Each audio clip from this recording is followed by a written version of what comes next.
Это территория Латвийского центра дружбы народов. И здесь отмечают свои праздники многие национальные диаспоры, не исключение и якутяне. И когда встал вопрос о проведении в Риге европейского ИСЭХа, с местом определились сразу. Это и неудивительно, только посмотрите, ритуальный комплекс из 3 сергей появился тут 3 года назад. Территория места проведения ИСЭХа небольшая, Сюсьхатын не сравнить. Зато здесь уютно и спокойно может разместиться несколько сотен человек. Вот так здесь обычно проходит праздник. Но в этом году, уверены организаторы, точно будет побит рекорд по количеству гостей и участников. Только артистов из Якутии приедет больше 50. В этом году очень большие мероприятия. Готовимся уже давно, уже полгода, даже больше.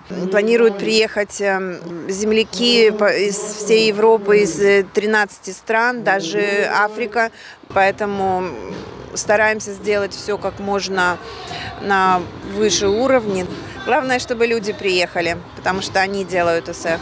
Каждый год на Рижский ИСЭХ приходит Вия Устинова вместе с верным спутником, отцом. Он приехал учиться в Латвию еще в 60-х и остался. Правда, малую родину не забыл и активно прививал и продолжает прививать традиции народа Саха и коллегам, и друзьям.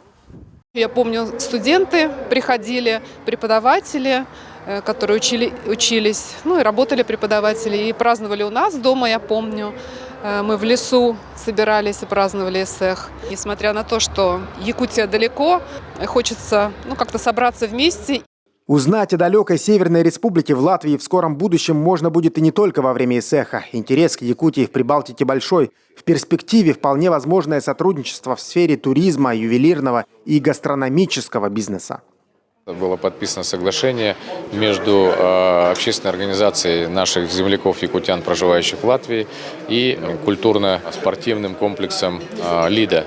Надеюсь, что эти все инициативы, рожденные в эти дни, они будут реализованы. Мы много сегодня обсудили вопросов взаимодействия с нашей земляческой организацией. У них много инициатив в области общественных связей, инициатив в области бизнес-проектов. В следующем году европейский ИСЭХ пройдет в Турции. О подробностях говорить еще рано, но латвийское землячество уже готово поделиться опытом и помочь, если надо. Максим Кардозу, Виктор Олесов, Рига, Латвия.